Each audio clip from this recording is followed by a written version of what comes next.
Umagang-umaga, mabilis na tumakas ang triplets sa kanilang inang si Rika. Walang kaalam-alam si Rika sa iniisip ng kanyang mga anak. George, magagalit talaga sa atin si mama nito. Pwede naman tayo mahingi sa kanya eh. Reklamo ni Georgia sa kapatid. Namewang si George sa harap ni Georgia. May problema ngayon si mama. Saka wala din siyang pera. Di niya kayang tatlo tayo pupunta sa field trip. Napangiwi naman agad si Georgia. Alam niyo, wag na lang kaya kayong sumama, ako na lang kaya para wala ng problema. Pagsasalita naman ni Georgine. Kumunot ang noo ni George. Di pwede yun, masaya ang field trip. Ako na nasasama para ikukwento ko sa inyo mga mangyayari. Gayon pa man, mabilis na naiinis sa mga kapatid ni George. Pinatukan siya ng mga ito. At nang matigil sila, agad na nakapag-isip ng magandang idea si George. Ganito na lang. Hindi tayo sa mga kapitbahay natin magsasolicit. Doon tayo sa labas itong kalye natin. Maraming malalaking building doon, di ba? Paliwanag ni George, kina Georgia at Georgine. Nagkatinginan pa silang tatlo. Ilang minuto na ang lumipas. Tinungo na nila ang mga building sa labas ng kanilang kalye para mag-solicit ng maraming pera. Nandito na tayo, anong gagawin natin? Nahihiyang tanong ni Georgine. Lumapad ang ngiti ni George. Ako ang bahala, sumunod kayo sa akin. Nakita ni George ang front desk na medyo walang tao. Nilapitan ni George ang babaeng naroon. Gandang umaga. Bati ni George. Hi, how can I help you, young man? Nakangiting tanong ng babae sa front desk. Magsusolicit lang po sana kami ng mga kapatid ko para po sa field trip namin. Diretsong imporma ni George. Dahil sa kanyang sinabi, natigilan ng babae. Hindi ito agad makapagsalita. Tatlo po kasi kami pupunta ng field trip po. Hindi po kaya ng mama namin na bayaran kaming tatlo. Sana po makapag-solicit kami sa inyo. Inosenteng paliwanag ni George dito. Tahimik lang ang dalawa niyang kapatid sa likuran. Hanggang sa nakabawi na ang babae, saka lamang ito nagsalita. What's your name, young man? George Montefalco po. Sagot naman ni George. Alanganing umiti ang babae. Young man, tinatawagan ko ang boss namin, okay? Hindi kasi madaling mag-solicit dito. Pero I will try to help you this way. Nadagdagan ang pag-asa ng triplets. Maraming salamat po. O sige, punta muna kayo dyan sa sofa. Tatawagin ko na lang kayo kung may update na. Matamis nang umiti si George. Tinungo na rin nila ang sofa na sinabi ng babae. Nakakahiya, nagawa mo talaga yun, George.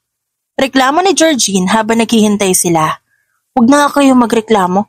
Tumingin na lang kayo sa paligid. Ang ganda kasi nito. Sana, ganito kalaki ang building ko kapag lumaki na ako. Humagikgik sina Georgine at Georgia. Yan ka na naman, George. Kung ano-ano na lang iniisip mo. Pinapangako ko naman sa sarili ko at sa inyo. Gusto ko paglaki ko hindi na tayo mahihirapan. Nangangarap na sagot pa ni George. Kapag kuwan, mabilis siyang mahigpit na niyakap ng kanyang mga kapatid. Ang sweet mo talaga sa amin, George. Sambit ni Georgine habang tumatawa. Busy si Apollo sa kanyang computer. At stress na stress dahil sa perang malaking nawala sa kanilang kumpanya. Napakunot ang noon niya nang marinig ang pagtunog ng telepono. Leche. Mura niya. Ngunit wala siyang magawa kundi sagutin to. Bumuntong hininga naman siya, sandali bago sumagot. Hello, good morning sir. This is Jasmine, Mr. Veres. Imporma ng nasa kabilang linya. Yes, Jasmine. Anong kailangan mo? Sir, may 3 bata ngayon na nasa first floor. Nagsusolicit sila ng pera para sa field trip nila. I don't know kung anong gagawin dito. Kumunot ang noo ni Apollo. This is the first time na may nag-solicit sa kanilang kumpanya. 3 taon pa lang kasi ang kumpanya ni Apollo pero malago na ito. Anong pangalan? Yung kausap ko po kanina, George Montefalco daw. Dahil sa apelidong narinig ni Apollo, napahinto siya. Biglang bumalik sa kanyang alaala ang babaeng minsan na naging parte ng kanyang buhay na ngayon hindi pa niya mahanap. Pero napaisip si Apollo. Jasmine, huwag mo muna silang paalisin. I will be there. Ako kakausap sa kanila. Yes po, sir. This is noted. Napatitig si Apollo sa kanyang computer. No, baka nagkataon lang na parehas sila na apelido. Malay ba ni Apollo? Bigla siyang nagka-interes sa mga ito. Iniwan na muna niya ang ginagawa. Mabilis siyang umalis sa kanyang opisina. At nang nasa first floor na siya, agad na hinarap niya si Jasmine. Jasmine, nasan yung mga bata sinasabi mo? They are patiently waiting you there, sir. Umalis na muna saglit si Jasmine sa front desk at naglakad ito. Sumunod naman si Apollo. At nang makita niya na ang mga bata, bigla siyang napahinto. Hindi maintindihan ni Apollo ang kanyang nararamdaman sa oras na nakita niya ang mukha ng tatlo. Triplets sila? Namamangha niyang tanong.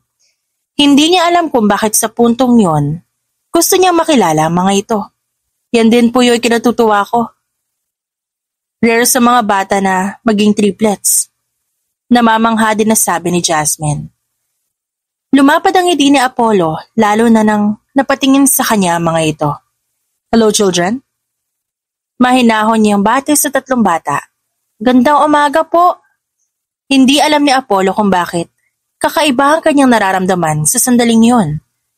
Tumikim na muna siya bago nagsalita ulit. I heard magsasolicit kayo. Magkano ba ang kailangan niyo? Napangiti ang nag-iisang lalaki sa triplets. Kahit ilan po. Ayaw po kasi namin gumastos si mama kasi medyo gipit po siya. At saka po gusto po talaga namin tatlo na pumunta doon. Matamis na ngumiti si Apollo. Nakikita niya ang sarili kay George. Pero bago yun, pwede ko ba malaman ang pangalan niyo? At ang pangalan ng mama niyo? Tumango ang tatlong bata. Umupo na muna si Apollo. Nagsimula na rin magsalita si George at nakinig lamang siya sa pagkukwento ng bata. Hindi maintindihan ni Rika ang kanyang emosyon ng hapon na yon. Wala pa rin ang tatlo niyang mga anak. Nababahala na siya na baka nakidap na ang mga ito. Nasaan na ba yung mga batang yun? Oh my God naman! Nababahala niyang tanong sa sarili habang panayang pabalik-balik ng lakad sa iisang direksyon. Lumipas ang maghapon na hindi pa rin nahanap ni Rika ang mga bata. Nag-report na rin siya sa kapulisan. Be, nag-aalala na talaga ako sa mga anak mo. Ako din. Diyos ko, hindi ko na alam kung ba't silang tatlo pa talaga yung sabay-sabay na wala. Ano kaya nangyari? Hindi na rin niya mapigilan ang kanyang sarili na mapaiyak. Bigla siyang niyakap ni Sabi, ang kanyang kaibigan. Maghintay na lang muna tayo sa update ng mga pulis, Be. Sana lang talaga nasa mabuting kalagayan yung mga anak mo. Napabuntong hininga si Rika. Kundi lang ako pabayang ina eh. Paninisi niya sa sarili. Humigpit lalo ang yakap ni Savi sa kanya. Huwag mo nga sabihin niya sa sarili mo. Pinakalma na lamang ni Rika ang kanyang sarili. Napatitig siya sa kanilang telebisyon. Ilang sandali pa biglang may kumatok sa kanilang pintuan. Baka mga anak ko na yon. Naalerto agad si Rika. Mabilis siyang tumayo at tumungo na sa harapan ng pintuan. Mama! Tawag ni George. Napatakip siya ng kanyang bibig. Nang marinig ang boses ng anak. Agad niyang binuksan ang pintuan. At nang makita niya ang tatlo, agad niyang niyakap ang mga ito ng walang pagdadalawang isip. Diyos ko! Sobra ako nag-aalala sa inyo. Saan ba kayo galing mga anak? Humigpit ang yakap ng mga bata. Pinag-aalala niyo talaga ako, ah? Ma'am, nakapunta na po kami sa field trip po. Natigilan si Rika. Nag-solicit po kami. May isa po mabuting may-ari po ng kumpanya na nagbigay sa amin ng malaking pera para sa field trip. Di na po kayo mag-aalala sa amin. Hindi siya agad nakapagsalita. At alam mo ba mama, kilala ka daw niya. Saka pinakain niya kami sa mamahaling restaurant. Masaya pang kwento ni George. Parang naka-experience ang mga ito ng maganda. At napangiti naman si Rika. Pero hindi pa rin siya makapaniwala. Ngunit ang mahalaga ngayon panatag na siya. Sige, kwentuhan niyo nga ako sa mga nangyari sa inyo ngayon. Pinag-alala niyo kasi ako. Agad na silang pumasok sa loob ng bahay. At nang matignan ni Rika ang kaibigan, alam niyang parehas sila agad ng iniisip. Nagkibit balikat siya. Mama, kilala niyo po ba si Mr. Apollo Veres? Tanong ni Georgie na siyang dahilan para mapatingin si Rika dito. ng diretsyo. Tumingin ulit siya kay Savi. Tama ba ko sasabihin ko sa kanila yung totoo? Mahina lamang ang kanyang boses. Si Savi naman ngayon ang nagkibit balikat. Mga anak, may sasabihin ako sa inyo. Pero sana wag kayong magalit sa akin. Nakuha naman niya ulit ang atensyon ng mga bata. Opo, Mama. Hindi pa talaga ito ang tamang panahon para malaman niyo lahat. Sambit niya sa kanyang sarili. Hindi ko kilala si Mr. Apollo Veres, pero dahil tumulong siya sa inyo, ayos lang din yun. Gayunpaman, huwag kayo agad maniniwala sa mga sinasabi niya. Marami pa namang masamang tao ngayon. Mahinahon niyang paliwanag. Lumapit pa na husto sa kanya si George. Mama, hindi po masamang tao si Mr. Apollo. Sabi niya pa nga, dadagdagan niya ang pera namin kung babalik kami doon sa kumpanya niya. Nanlaki ang mga mata ni Rika. May pera na talaga kayo? Hindi makapaniwala niyang tanong. Iba kasi ang naisip niya. Tumango naman si George at kapag kuwan, pinakita nito ang isang envelope na naglalaman ng pera. Yes po. Sabi niya po, welcome na welcome kami sa kumpanya niya. Biglang kumabog ng mabilis ang kanyang puso. Nang nasa kanyang kamay na ang envelope, agad niya itong binuksan. Muling nakipaglaro si George sa mga kapatid nito. Para lang talagang walang nangyari.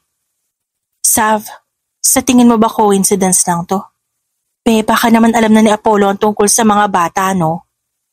Sagot naman ni Savi. Bumalik siya saglit sa mga anak. Napangiwi siya.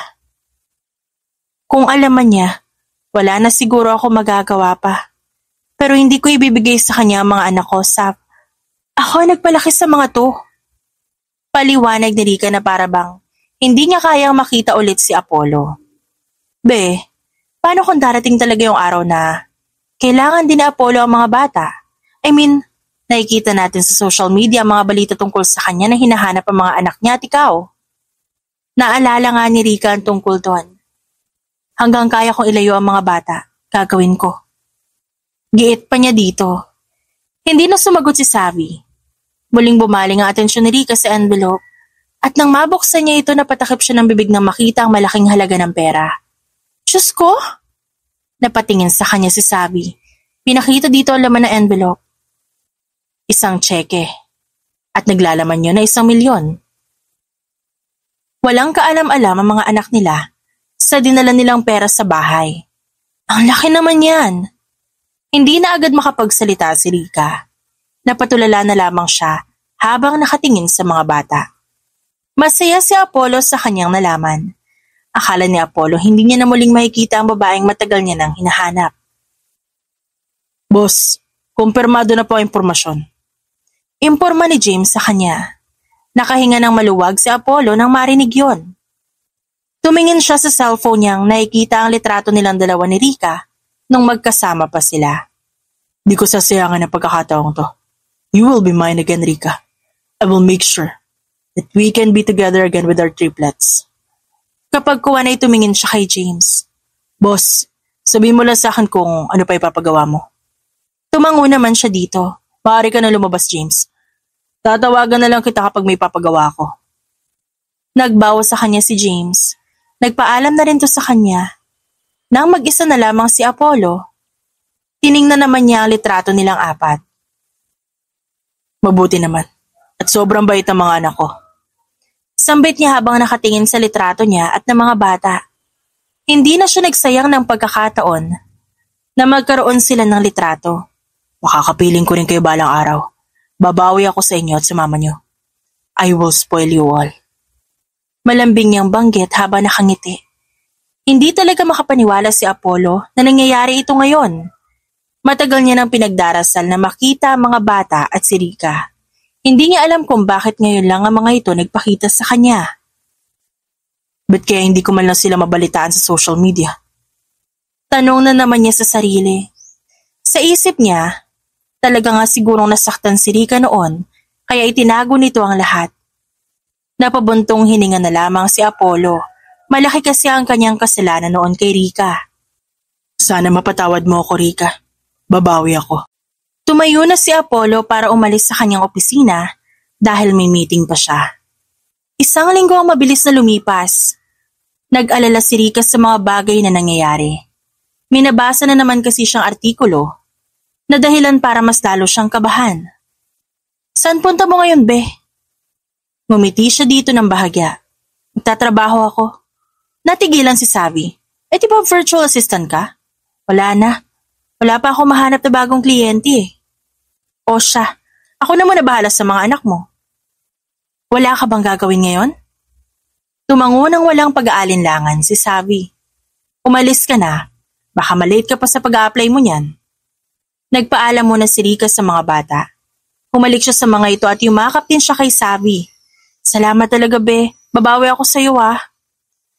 Nagpalitan sila ng matamis na ngiti. Umalis na agad si Rika. Napadpad siya sa isang magandang kumpanya. Nag-online application lang siya pero kailangan ng on-site interview. Lord, ito na po. Ito na po itong hinihiling ko. Kahit ito na lang please. Pagdarasal niya, papasok na sana siya sa loob. Biglang napahinto siya nang may nagsalita sa kanyang likuran. Rika? Sambit nito sa kanyang pangalan. Sa puntong rumihistro sa kanyang isipan ang boses ng lalaki, kumabog ng mabilis ang kanyang puso. Lord, bakit ngayon pa? Hindi ako handang magkita kami ulit. Rika, ikaw ba yan? I know it's you.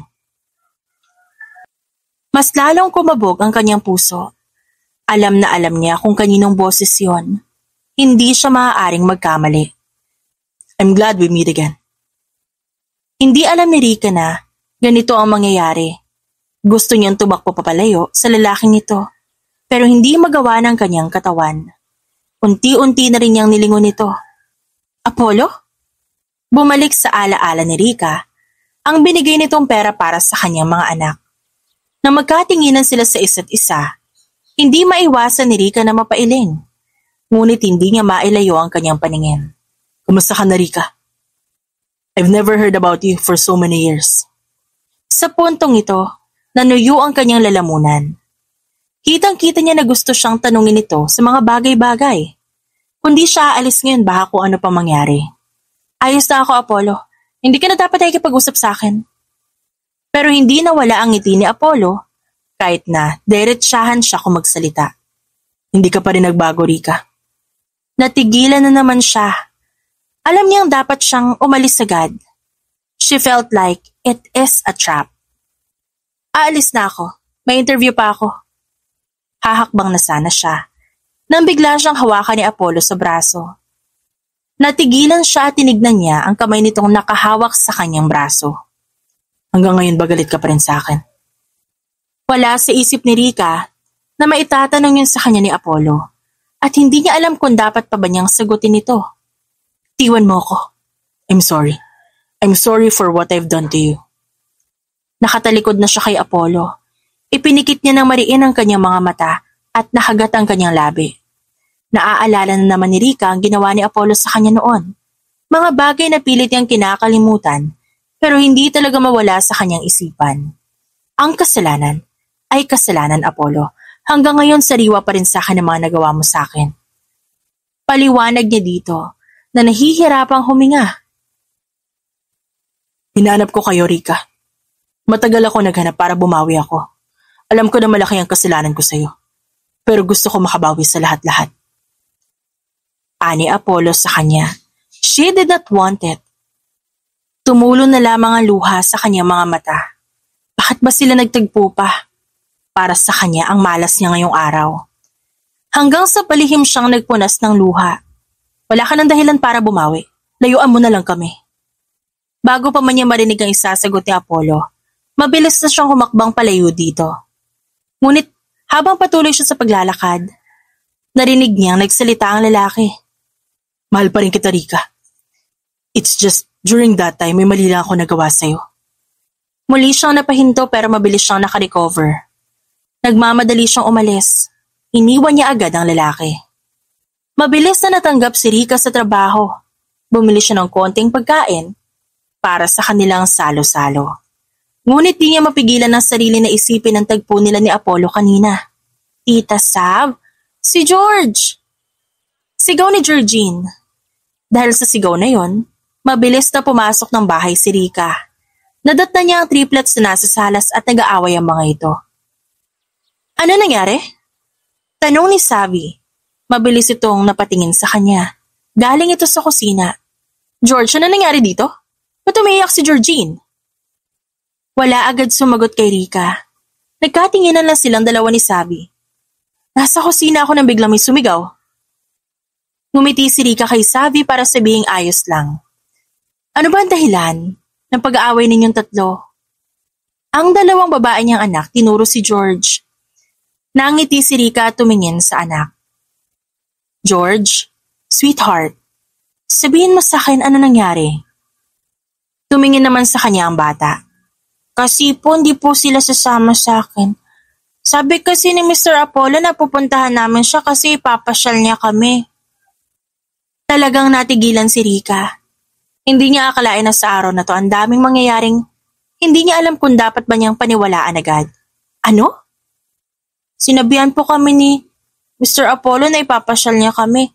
Puntahan lang daw namin siya sa kumpanya. Paliwanag pa ni George. At pinipilit mo ang mga kapatid mo? Tumango si George.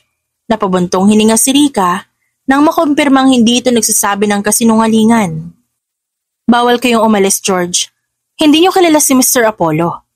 Pero alam niyo dahil natanggap agad ako sa trabaho, bumili ako ng mga pagkain. Dito na lang tayo kumain. Impurma niya sa masayang boses. Ngumiti naman ang dalawa niyang anak na babae. Mama, gusto ko kay Mr. Apollo. Pagpipilit pa ni George, agad niya itong niluhuran para magkalibel sila. George, hear me out. Hindi pwede. Ano na lang mangyayari sa inyo kung nawala kayo? Hindi natin alam kung ano mangyayari. But he gave me money, Mama. Muli siya napatingin kay George at sa sandaling yun naintindihan niya ang nararamdaman ng kanyang anak. Napahagat siya ng labi.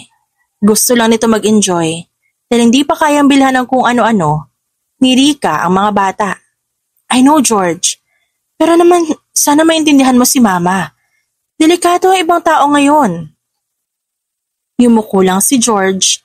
Nagtatampo na ito sa kanya kaya nilapitan niya ito at niyakap. Ayaw kong may mangyaring masama sa inyo. Gusto ko nandito lang kayo. Tiningnan niya sina Georgine at Georgia. Lumapit ang mga ito sa kanya at nagyakapan silang apat. Mahal kayo ni Mama, kaya ayaw niyang sumama kayo sa ibang tao. Naintindihan niyo ba ako? Tanong niya sa mga ito. Sorry po, Mama. Tumulo na ang luha ni Rika. Bumigat na rin kasi ang pakiramdam niya. Simula pa kanina na magkita silang dalawa ni Apollo. Okay, hindi na ako galit. Tara na nga sa kusina. Kumain na tayong lahat. Tumayo siya at hinila ang tatlong bata papuntang kusina. Bago yon, ngumiti muna siya kay Savvy. Salamat sa pagbabantay ha. Nakangiti siya habang sinasabi yon. Tumango lang si Savvy at sumunod dito sa kanila. Sabado na, maaga pa rin gumising si Rika dahil ipagluluto pa rin niya ang kanyang mga anak. Habang nagluluto, bigla siyang nahinto nang marinig niya may tumawag sa labas ng kanilang bahay. Ang aga naman manghingi ng malunggay ni Aling Cecil? Reklamo ni Rika. Parati na lang kasing nanghihingi ang matandang yon sa kanya. Wala namang problema doon. Ang matandang yan talaga. Reklamo pa niya. Hanggang sa nagtungo siya sa labas ng bahay. Ngunit hindi pa man siya nakakalayo. Nakita niyang hindi matanda ang nasa gate. Siya nandito. Paano niya nalaman address namin? Sunod-sunod niyang tanong sa sarili. Mabilis siyang nakaramdam ng kaba dahil sa kanyang harapan ay ang lalaking matagal niya nang iniiwasan at ilang beses sinubukang kalimutan. Rika! Sigaw nito. Kumuyom ang kamao ni Rika. Hindi pa nga niya nakalimutan na nangyari noong nakaraang araw na nagtagpo sila. Natunto na naman siya nito. Apollo, anong ginagawa mo dito? Pasinghal niyang tanong agad sa lalaki. Ngunit kumiti lang ito sa kanya na parang hindi natatakot sa maaaring gawin niya. Nandito ako para magpaliwanag sa'yo. Sigaw pa nito. Medyo malayo kasi sila sa isa't isa. Wala ka nang dapat ipaliwanag, Apollo. Umalis ka na dito, huwag mo na kaming guluhin. Kailangan mo makinig sa akin, Rika, please. Sigaw pa nito na medyo namamaos na ang boses. Ngunit tinalikuran na lamang ni Rika ang lalaki. Bago pa man makapasok sa loob ng bahay, sumigaw na naman ito. Bibigyan ko kayo ng magandang buhay, Rika. Sigaw ni Apollo. Humuyom lalo ang kanyang kamao. Sa tingin niya hindi talaga nagbibiro ito sa mga sinasabi. Kinabahan siya sa mga kaya nitong gawin. Hindi ko hahayaang mangyari yun. Ani niya sa sarili. Pumasok na agad siya sa loob ng bahay. Napaupo si Rika saglit sa upuan. Ilalayo ko pa rin mga anak natin, Apollo. Hindi ko hahayaan na makita mo sila ulit. Tumayo din agad si Rika para ipagpatuloy ang kanyang niluluto. Kinabukasan, agad na nag-impake siya ng mga gamit. Ito ang naging desisyon niya nang malaman ni Apollo ang kanyang address. Mama, ba't po tayo aalis? Takang tanong ni Georgine sa kanya. Kailangan nating umalis kasi medyo malayo ang bahay natin sa pinagtatrabahuhan ko. Kahit kasinungalingan lamang yon, maniniwala naman ang mga ito sa kanya. Paano na lang mga kalaro namin, Mama? Nandito mga kaibigan namin eh. Malungkot nitong sabi. Napabuntong hininga siya. Isa ito sa ayaw niyang mangyari. Napuputol niya ang kasiyahan ng mga anak. Mga anak, sana maintindihan niyo ako. Pero hindi pa naman ngayon agad. Nagsimula lang ako mag-impake para mas mabilis tayo makaalis dito. Ang mukha ng triplets ay di mawari. Sige po, Mama. Magpapaalam na rin kami sa mga kaibigan namin. Malungkot na sabi ni Georgia. Napabuntong hininga si Rika at niyakap ang mga bata. Sorry anak kung nadamay pa kayo sa mga desisyon ko sa buhay. Aniya sa sarili. Dahil hindi na maiwasan ni Rika ang maging emosyonal, tuluyan ang bumagsak ang luha sa kanyang pisngi. Sorry kung medyo naguguluhan na kayo sa nangyayari ngayon ha. Hindi ko sinasadya itong mga anak. Tumingin sa kanya ang tatlo. Tungkol po ba ito sa field trip namin na tumulong po sa amin si Mr. Apollo? Tanong ni Georgine na nanginginig na rin ang boses kasi naiiyak na. Hindi siya tumango kasi yun naman talaga yung totoo. Gusto ko lang talaga kayo malayo sa kapahamakan. Pagsisinungaling niya. Gayon pa man, ramdam niya ang kalungkutan ng kanyang mga anak. Naawa siya sa mga ito. Sa minutong yun nangingibabaw na tuloy ang kanyang pagiging isang masamang ina. Ang selfish niya kung tutuusin. Sorry mga anak ko. Niyakap pa niya ng sobrang higpit ang mga bata. Matapos nilang gawin yun, nagpatuloy si Rika sa kanyang pag-aayos. Mamaya pa naman ang kanyang trabaho. Kinagabihan, excited si Rika na umuwi ng kanilang bahay. Gusto niyang makita ang kanyang mga anak. Nandito na ako, may dala akong pagkain para sa inyo. Malapad ang kanyang ngiti. Hanggang sa nang pumasok na siya sa loob ng bahay, nagtataka siya kung bakit tahimik. Sabi? Tawag niya sa kaibigan. Pero walang sumagot sa kanya. Biglang kinabahan si Rika. Pumasok na muna siya sa kusina. Ngunit hindi niya rin nakita ang mga ito. Pumunta siya sa kwarto pero wala din ang mga anak. Nasaan na ba yung mga yon? Kinakabahan na tanong niya. Lumabas muna siya ng bahay. Tinungo niya ang bahay ni Savi pero pagdating doon, umiiyak ang dalaga.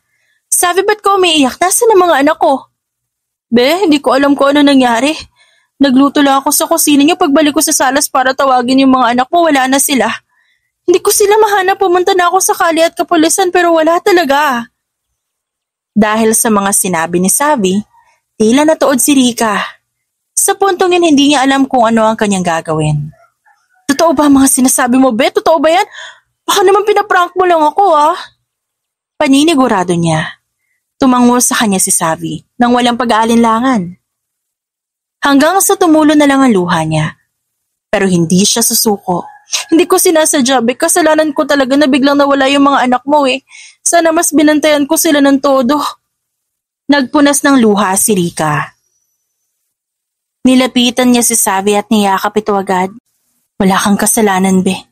Alam kong binantayan mo ang mga anak ko. Huwag mong sisihin sarili mo. Sa tingin ko may kinalaman dito si Apollo eh. Kumalasaya ka pa nilang dalawa si Savi. Hindi na iniisip ko. Baka pinuntahan nila ang ama nila, Be. Napabantong hininga na lamang si Rika. Akala niya siya lang nag-iisip nun. Kung may kinalaman talaga ang lalaking yun sa mga nangyari sa anak ko, malalagot siya sa akin. Paano na yan, be? Sobrang gabi na. Maghahanap pa ba tayo sa mga batang yun? Hindi ko alam kung anong gagawin ko ngayon. Sobrang pagod ako sa trabaho tas dumagdag pa to. Baka bukas maghanap na lang muna ako sa kanila. Tutulong ako sa'yo, be. Umuwi na lang muna si Rika. Nang nasa bahay na siya, umiiyak siya at nangangamba na baka may nangyaring masama sa mga bata. Hanggang sa kanyang pagtulog, hindi niya magawang makatulog ng maayos. Kinabukasan maaga siyang umalis ng bahay para tuntunin ang kinaroroonan ng bahay ni Apollo. Malalagot ka talaga sa akin, lalaki ka eh. Nag-research kasi siya sa internet kung saan nakatira ito. May nakuha naman siya impormasyon pero hindi pa yun sigurado. Anak, bumalik na kayo sa akin. Aniya sa sarili habang nakasakay siya ng tricycle. Medyo malayo man ang pupuntahan niya. Kinailangan niyang pahabain ng pasensya. Ilang minuto ang lumipas, suminto ang isang tricycle sa isang napakagandang mansyon. Kilala niyo po ba si Mr. Apollo Veres, ma'am? Opo, ito po ba yung bahay niya? Tumangulang si Manong driver. Ngunit may pang-uusisa sa ekspresyon nito. Tumungo na lamang siya sa harapan ng gate. Kinakabahan man nag-doorbell agad siya. Ilang sandali biglang bumukas ang gate at isang maid ang humarap sa kanya. Maganda umaga po, ano po kailangan nila? Nandyan po ba si Mr. Apollo Veres? Nagpigil ng galit si Rika sa tuwing nababanggit ang pangalan ng lalaking yon. Talagang kumukulo ang dugo niya. Yes po, kayo po ba si Miss Rika Montefalco? Gusto ko po sana siya makausap. Ngumiti naman ang maid. Naasahan na po kayo ni sir. Maaari na po kayong pumasok, sumunod na lang po kayo sa akin. Napatigil si Rika sa paglalakad. Inaasahan na ako. Hindi talaga siya makapaniwala, pero naiinis siya. Para bang pinaglaruan lang talaga siya ni Apollo. Nang nasa harapan na sila ng pintuan, pinakalma muna niya ang sarili. Ngunit kahit anong gawin niya, hindi talaga mawala ang inis at galit sa katawan niya.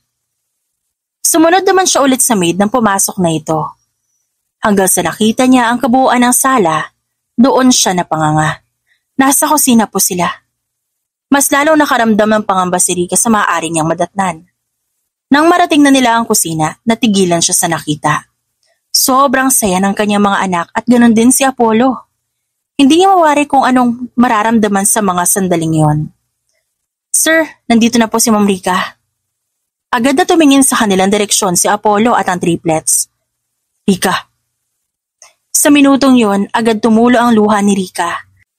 Alam niya kung gaano kasakit ang nararamdaman niya sa mga oras na yon. Pilit niyang pinipigilan ng galit dahil ayaw niya makita ng kanyang mga anak ang kanyang posibleng sabihin kay Apollo. Apollo, pwede ba tayo mag-usap ng tayong dalawa lang? Masayang lumapit sa kanya ang mga anak pero mukhang nagdadalawang isip ang mga ito dahil hindi ang mga ito nagpaalam sa kanya. Mama, tawag sa kanya ni George.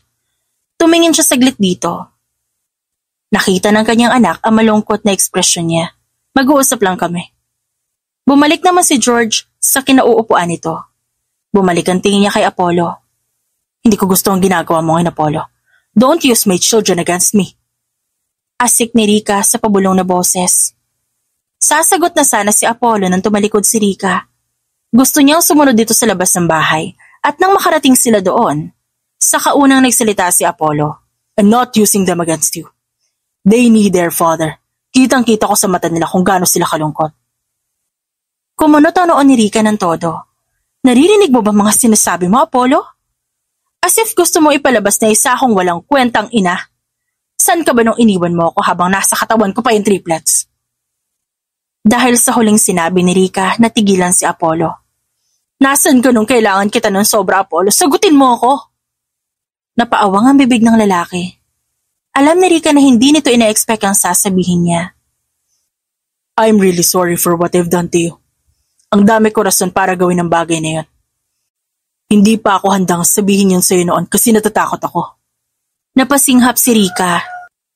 Nasasaktan siya sa pangiiwan nito sa kanya habang buntis siya sa 3 bata.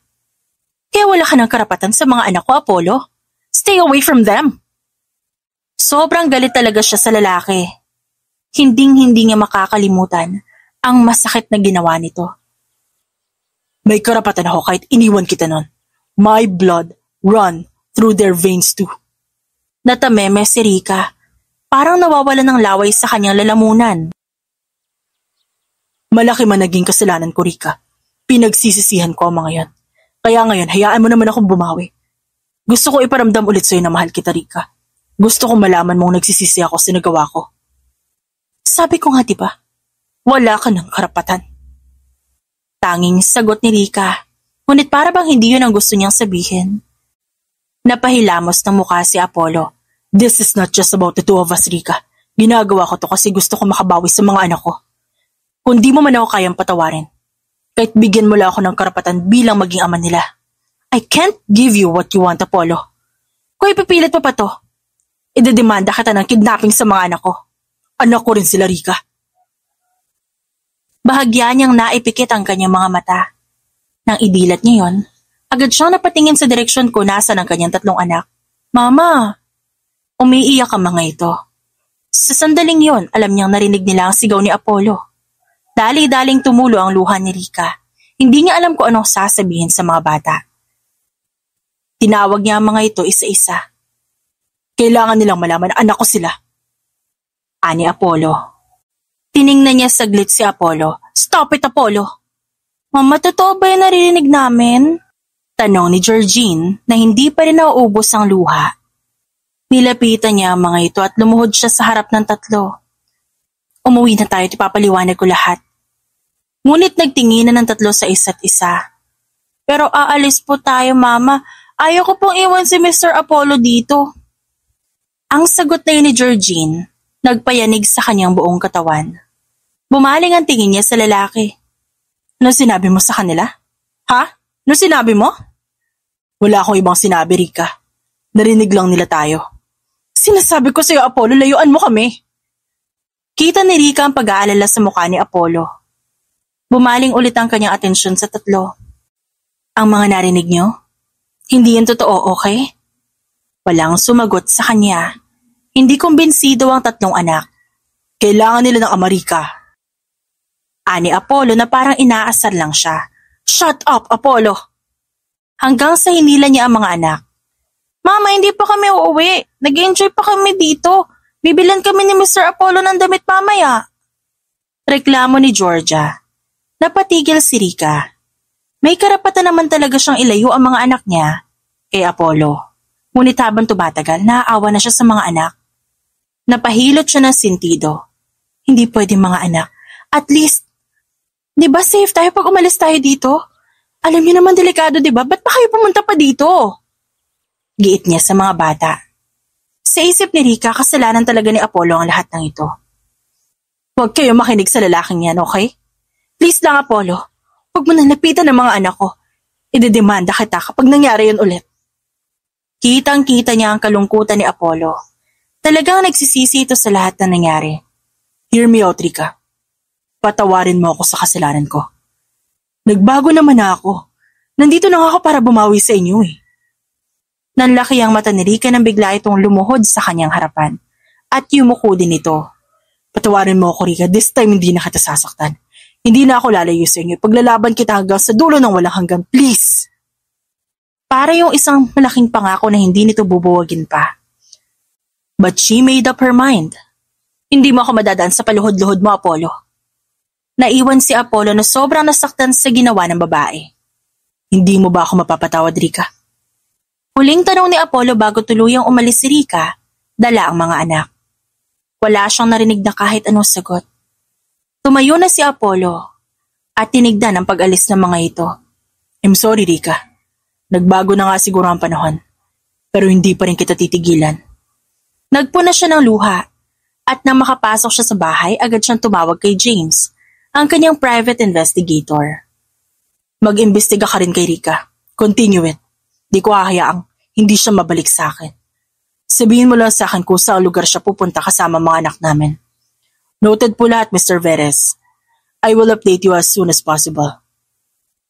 Pinatay niya agad ang tawag. Napagdesisyonan niyang magtungo sa kusina. Natagpuan pa niya ang pagkain ng triplets.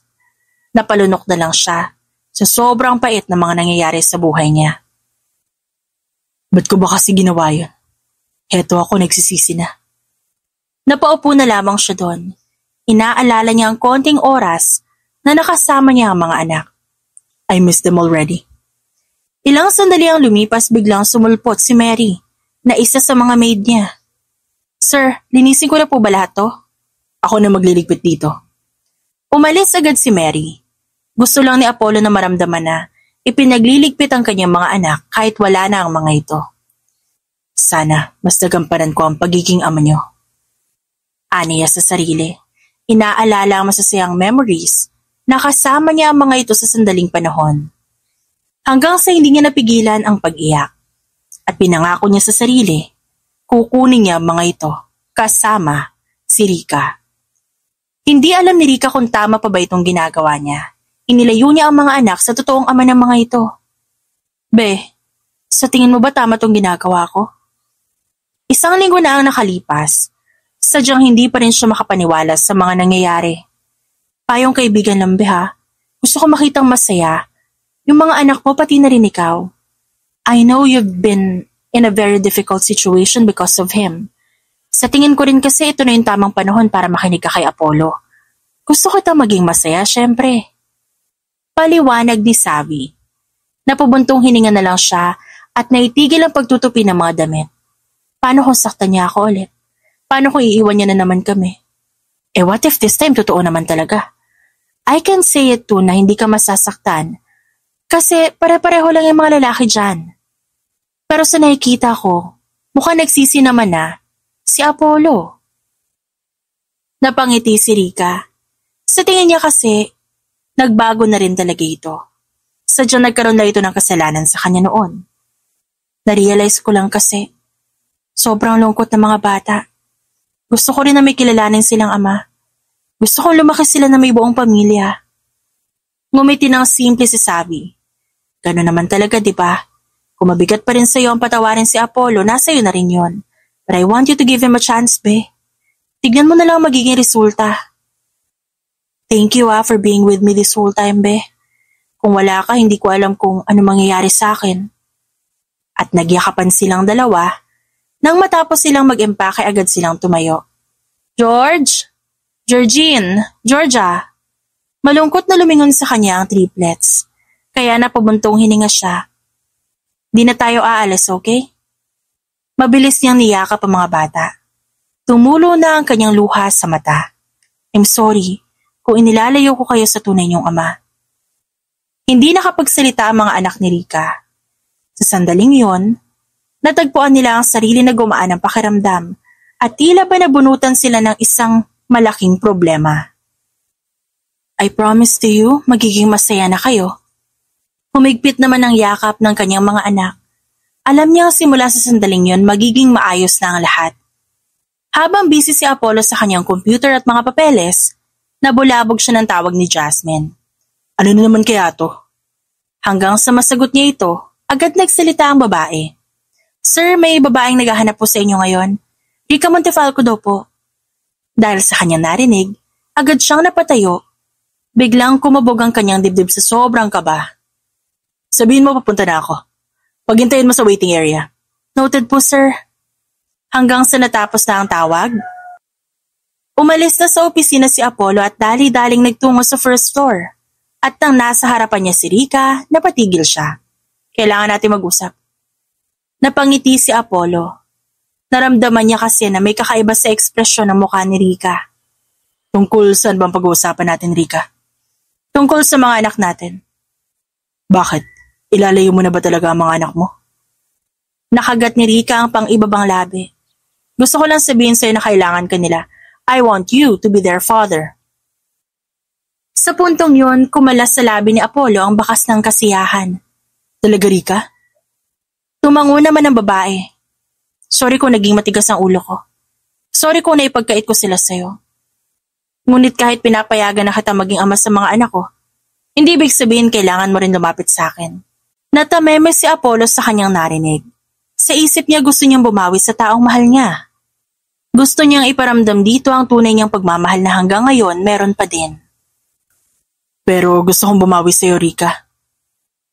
Mahinahong sagot niya, nagdadalawang isip siyang sabihin yon, baka kasi magbago pa ang isip ni Rika. Seryoso lang ang tingin ni Rika sa kanya. Hindi to tungkol sa atin, Apollo. It's about our children. Ayaw kong pag-usapan ang tungkol sa atin. Alam mo naman, kung saan papatungo yun. Ngunit kahit ano pang sabihin ni Rika, hindi yun pakikinggan ni Apollo. Mahal niya ang babae. Gusto niyang bumawi kahit papano. Sa kanyang isip, gagawin niya ang lahat para patunayan kay Rika na babawi siya dito. Sa opisina tayo mag-usap. Hindi na umangal si Rika. Nakarating sila sa opisina. Namamangha pa rin si Rika sa mga nakikita. Hanggang sa marami na sila na pag-usapan tungkol sa triplets. Hanggang doon lang lahat. Simpleng sabi ni Rika nang matapos na sila mag-usap. Tumango naman si Apollo at wala siyang magawa sa desisyon ni Rika. Nang makaalis na ito, naiwan si Apollo na napapangiti. Ang isang linggo'y mabilis na naging isang buwan. Walang ibang ginawa si Apollo kundi pasiyahin ang mga bata. Si Rika naman hindi na kumukontra sa kagustuhan ni Apollo. Mama, sana nandun ka para sobrang saya natin. Masayang sabi ni Georgine. Lihim siyang napahagat ng kanyang labi. Ayos ng anak, mas masaya kasi kapag kayo lang, tsaka wag niyo na ako iintindihin. Mama, mas masaya kapag kasama ka, para kumpleto tayo. Hinawakan ni Georgia ang kamay niya. Natigilan siya. Dito mga nakaraang araw, masaya si Rika na naririnig niya ang kwento ng mga bata tungkol sa ginagawa ng mga ito kasama si Apollo. Ngunit may parte rin sa kanyang nalulungkot. Gusto rin naman niyang sumama para masabing kompleto silang pamilya. Hindi kasi ganyan mga anak eh. Bumabawi sa inyo daddy niyo kasi matagal niya tayong iniwan. Sa inyo lang siya bumabawi, okay? Sabi kasi ni daddy, mahal ka niya. Ang sungit mo lang daw at pa-choosy. Natatawang sumbong ni George. Nakagat ni Rika ang pang-ibabang labi. Sa tingin niya ang dami ng sinasabi ni Apollo tungkol sa kanya. Ang lalaking yun? Kakainis naman. Mama, kinikilig ka yata eh. Natatawang tanong ni Georgia. Natigilan si Rika dahil kung ano-ano nang sinasabi ng mga anak niya. Kayo kung ano-ano sinasabi niyo dyan. Uy, si Mama in love pa din kay Daddy. Nanlaki ang kanyang mga mata. Kung hindi lang niya anak tong mga batang ito, baka nakurot niya na ito sa tagiliran. Baka kung ano-anong tinuturo ng daddy niyo sa inyo, ha? Tinawanan lamang siya ng mga bata. Napapangiti na lang din si Rika at ilang minuto pa biglang may kumatok sa pintuan.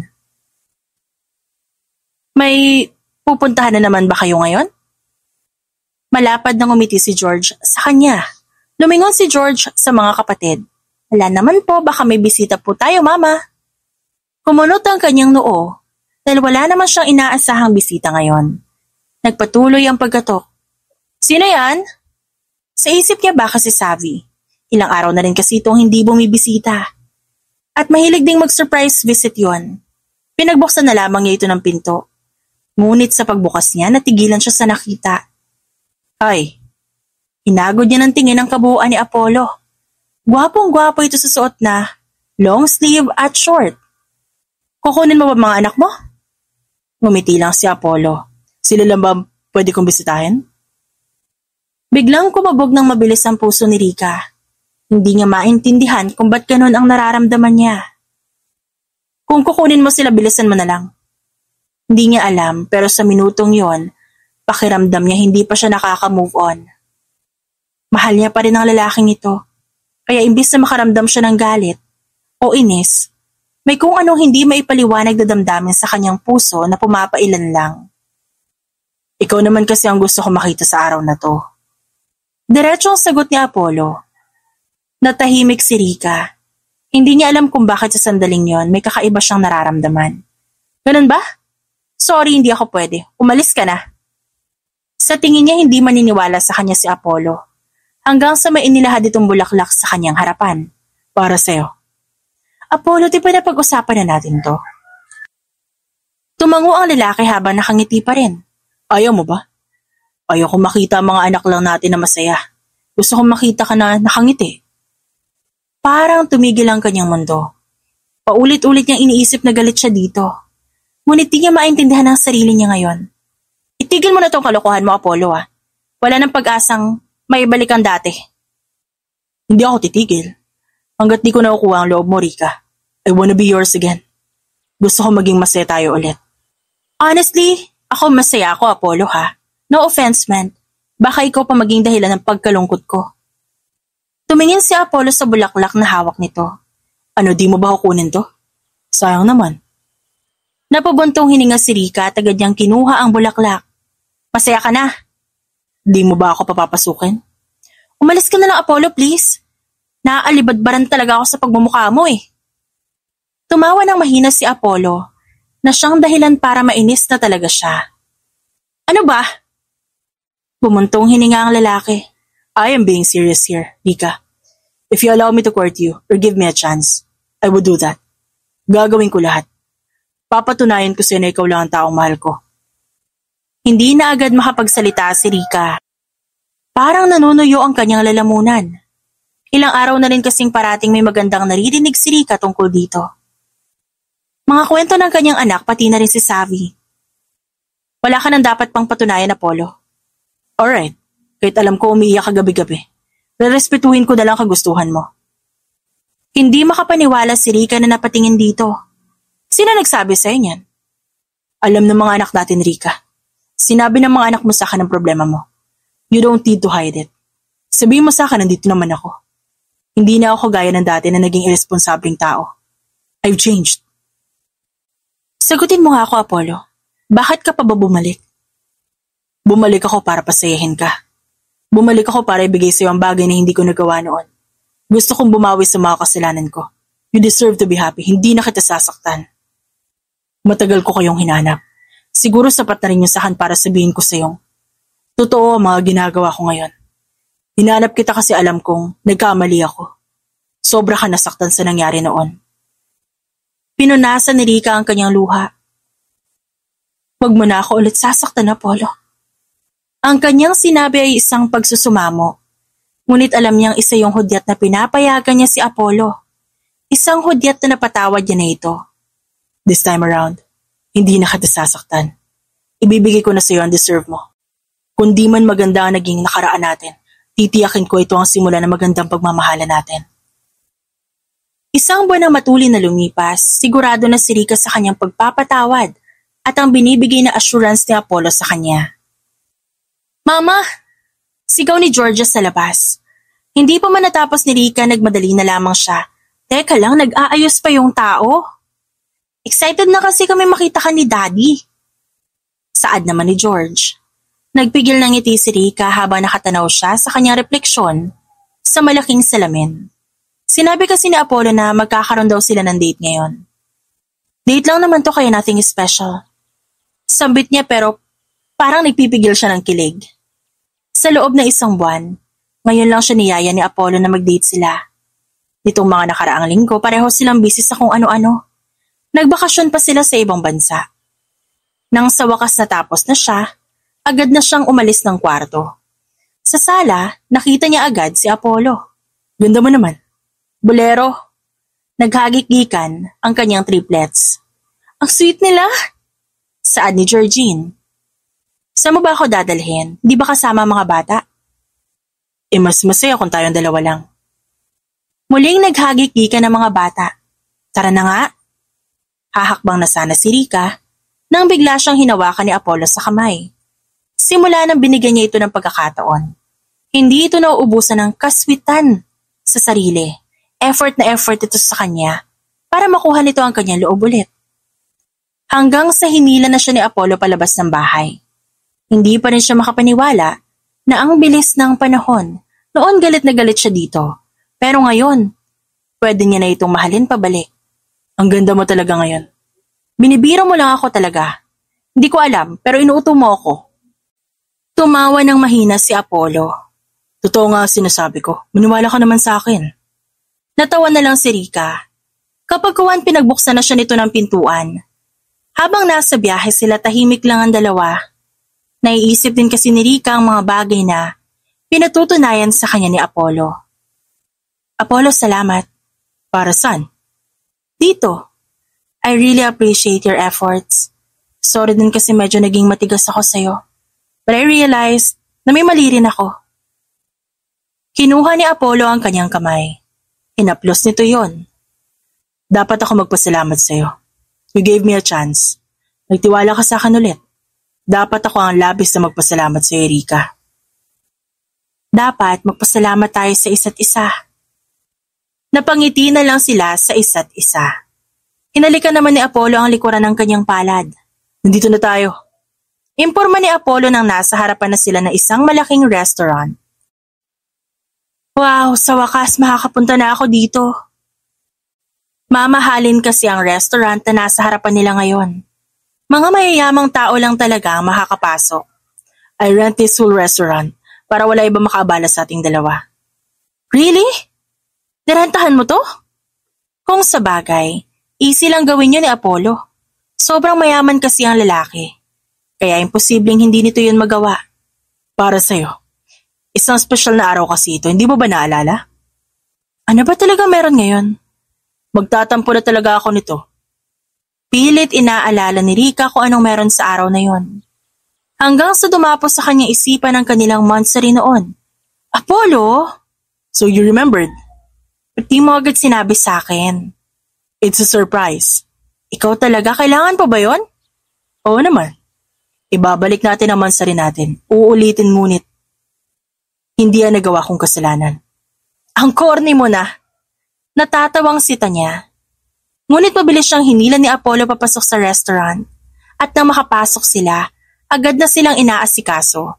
Ilang minuto ang lumipas, nakaupo na sila sa isang magarang upuan sa harap ng maliit ngunit engranding lamesa. I hope you liked it. I really liked it, Apollo.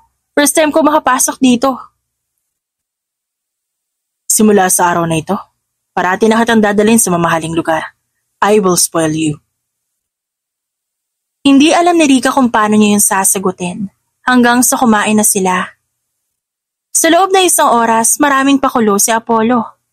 Mula sa mga music, sa sayaw nila at mga mensahe. Maraming salamat, Apollo. Masaya niyang sabi. Nasa gitna na sila. Nagsasayaw sila habang tumutugtog ang musika na pareho nilang gusto noon pa man. No, maraming salamat sa iyo, Rika. Kundi dahil sa pagbibigay mo ng second chance sa akin, hindi ko ulit mararanasan ang kasiyahan. Malambing na hinawakan ni Apollo ang kanyang magkabilang pisngi. Naipikit niya ang kanyang mga mata dahil hinihintay niyang mahalikan siya nito. Ilang saglit pa, hinalikan na siya nito sa labi. Rika, hindi ko na ito patatagalin pa. Hindi ako magsasawang magpasalamat sa iyo. Kaya gusto ko rin sanang malaman mo na handa akong pakasalan ka.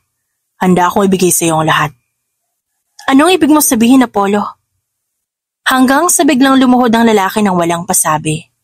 Sa minutong yon, naiintindihan niya ang gusto nitong mangyari. Rika, gusto ko malaman mo na mahal kita na sobra. I want a better life with you and our triplets. I want a better family with you. Apollo. Rika, will you marry me? Napatakip siya sa kanyang bibig dahil halo-halo na ang emosyon sa kanyang puso. Pero alam niya kung ano ang kanyang gusto.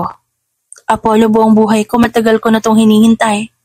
Oo, magpapakasal ako sa'yo. Masaya niyang sagot. Kitang-kita niya ang kasiyahan sa mga mata ni Apollo. Tumulo na rin ang luha ni Rika na para bang nawala na talaga sa kanyang katawan ang labis na kalungkutan. Hanggang sa inilagay na ni Apollo ang singsing sa kanyang daliri. Nagyakapan silang dalawa at walang ibang ginawa si Rika kundi damhin ang kasiyahan. Ilang minuto ang lumipas, narinig nila ang palakpakan sa kanilang likuran. Doon niya nakita ang kanyang mga magulang at magulang ni Apollo, pati na rin ang kanilang triplets. They know it. Sambit niya na tinanguan naman ni Apollo. Natawa na lamang si Rika. Hinalikan niya ng kusa si Apollo. Sa sandaling yon, hiniling niyang hindi na mauulit ang nangyari lahat noon. At alam niyang hindi na yon mangyayari pa dahil nararamdaman niyang naipanalo na nila ni Apollo ang lahat. Mahal mo tandaan, hindi magbabago pag-ibig ko'y sa'yo lamang.